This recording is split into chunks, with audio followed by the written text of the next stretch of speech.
अ, सुप्रभात छात्रों। पिछले तासिका के माध्यम से हमने उस छोटे मछली के बारे में अपने पत्नी को यानी कि मछली को जो कहानी है वह सब कुछ बता देने के बाद वह मछुए को कहती है कि तुम कितने निर्बुद्ध हो, तुम्हें उस मछली से कुछ तो मांगना चाहिए था। वह कोई साधारण मछली नहीं है, वह एक देवी है और पानी में रह मछली के रूप में वह क्या करती है, पानी में रहती है। जाओ तुम मुझसे कुछ तो मांगो, वह ज़रूर तुम्हारी इच्छा क्या करेगी, पूर्ण कर देगी, पूरी करेगी। और इसी तरह से उस मछली ने अपने पति को, मछुआरे को वहाँ पर भेज दिया है। यहाँ तक हमने पाठ को देखा था और इसके आगे की जो पाठ है हमें इस दासिका के माध्यम से यहाँ पर देखनी है। तो चलो छात्रों देखते हैं, ध्यान दीजिए। मछुआ नदी के तट पर पहुंचा। उसने मछली को पुकार कर कहा, मछली मछली इधर तो आ। मछली आ गई। उसने पूछा, क्या है? मछुए ने कहा, हम लोगों के लिए क्या तू एक अच्छा घर नहीं बनवा देगी? प्रश्नार्थक चिन्ह। देखो यहाँ पर मछुआ आता है और मछली को कहता है, मछली मछली तू इधर तो आ, क्या तू हमारे लिए एक अच्छा सा घर बना देगी? तो मछली उस पर क्या कहती है, देखो, अच्छा जा, तेरे लिए एक घर बन गया, तेरी मछली घर में बैठी है। तो मछली उसकी मांग पूरी करती है और उसे कहती है, तू घर में जाकर तो देख कि तेरी मांग क्या हो गई है, पूरी हो गया और तेरी जो मछली है वह घर में बैठी नज़र आएगी, तो जाकर देखेगा। तो आगे मछुए ने आकर देखा कि सचमुच उसका एक अच्छा घर बन गया है। कुछ दिनों के बाद मछुए ने कहा, सिर्फ घर होने से क्या हुआ, खाने पीने की तो तकलीफ है, जाओ मछली से कुछ धन मांगो। देखो मनुष्य के जीवन में किस तरह से लालसा निर्माण होती है, इसका उदाहरण इन्होंने इस पाठ के माध्यम से बहुत अच्छा दिया हुआ है। तो यहाँ पर जो मछली है उसके मन में फिर से कुछ पाने की इच्छा या लालसा निर्माण हुई है। वह कहती है कि अपने पति से, मछुए से, सिर्फ घर होने से क्या होता है, हमें खाने पीने के लिए तो कुछ तो चाहिए ना, हम तो खाने पीने की तकलीफ़ में हैं, उस तकलीफ़ को भी दूर करना होगा। जाओ तुम उस मछली के पास कुछ धन मांगो। तो आगे क्या होता है देखते हैं। मछुआ फिर नदी तट पर गया। उसने मछली को पुकार कर कहा, मछली मछली इधर तो आ। मछली ने आकर पूछा, क्या है? मछुए ने कहा, सुन तो, क्या तू हमें धन देगी? मछली ने कहा, जा, तेरे घर में धन हो गया। मछुए ने आकर देखा कि सचमुच उसके घर में धन हो गया है। कुछ दिनों के बाद मछुए ने कहा, इतने धन से क्या होगा, हमें तो राजकीय वैभव चाहिए, राजा की तरह एक महल हो, उसमें बाग हो, नौकर चाकर हो और राजकीय शक्ति हो। जाओ मछली से यही मांगो। देखो एक के बाद एक जो उसकी इच्छाएं हैं वह बढ़ती ही जा रही है, बढ़ती ही जा रही है और वह अपने पति को उस मछली के पास बेचती जा रही है, मछली देते जा रही है।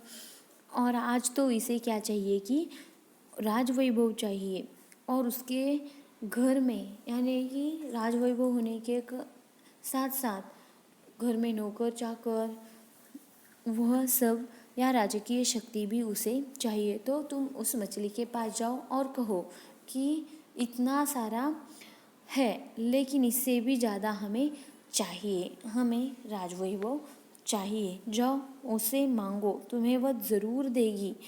मछुई की बात सुनकर मछुआ कुछ हिचकिचाया। उसने कहा, जो है वही बहुत है। परंतु मछुए ने उसकी बात न सुनी। उसने स्वयं मछली की दिव्य शक्ति देख ली थी। यही नहीं, एक बार जब वह मछली को आटे की गोलियां खिला रही थी तब मछली से उसे आश्वासन भी मिल गया था।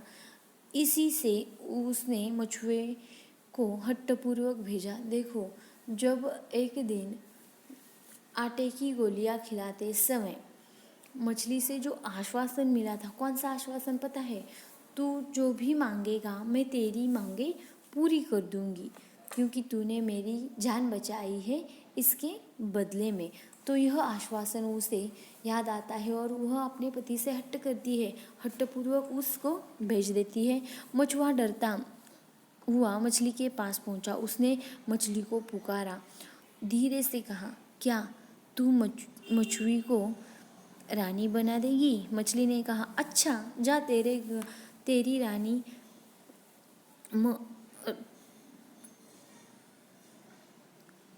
महल में अभी घूम रही है, जा। वह क्या कहती है देखो मछली, जा, तेरी जो मछली है वह रानी बनकर महल में घूम रही है। मछुए ने आकर देखा कि सचमुच उसके घर में राजकीय वैभव हो गया है। उसकी मछली रानी बनकर बैठी है। कुछ दिनों के बाद मछली ने फिर कहा, अगर सूर्य चंद्र मेघ आदि सभी मेरी आज्ञा मानते तो कैसा होता? उससे पुनः मछुए को उसकी इच्छा के विरुद्ध मछली के पास भेजा। देखो, इसके बाद उसे एक दिन अचानक से मन में ख्याल आ गया कि चांद, सूर्य और जो मेघ है वह मेरी आज्ञा में होते तो कितना अच्छा होता। मैं उन्हें जैसा कहती वह उसी तरह से बर्ताव करते।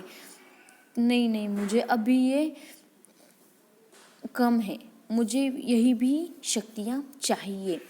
तो उसकी इच्छा न है या इच्छा के विरुद्ध क्या करती है कि मछली के पास मछुए को भेज देती है। मछुए की बात सुनकर मछली रुष्ट होकर बोली, जा जा, अपनी उसी झोपड़ी में रह। मछुआ और मछुई दोनों फिर अपनी उसी टूटी फूटी झोपड़ी में रहने लगे। यही कहानी का अंत हो गया। देखो, जो मछली है उसकी इच्छाएं दिन ब दिन क्या हो रही है कि बढ़ती ही जा रही है। जैसे जैसे कि मछली देते जा रही है, वैसे वैसे मछली जो है वह उससे मांगती जा रही है। और एक दिन ऐसा होता कि अगर सूर्य चंद्र आदि जो है इनको अपने वश में करने के लिए वह अपने मछुए को उसके पास उस मछली के पास उसकी इच्छा नहीं भी है तब भी क्या करती है कि इच्छा के विरुद्ध उस मछली के पास भेज देती है। तो मछली रुष्ट होकर क्रोध से कहती है कि जा उस अपनी झोपड़ी में, जो पूर्व स्थिति तू जिस झोपड़ी में रहता था उसी झोपड़ी में जाकर क्या करती रह। तो यही कहानी का क्या है कि अंत है। जो आगे की पाठ है वह हम अगली दासिका में देखेंगे।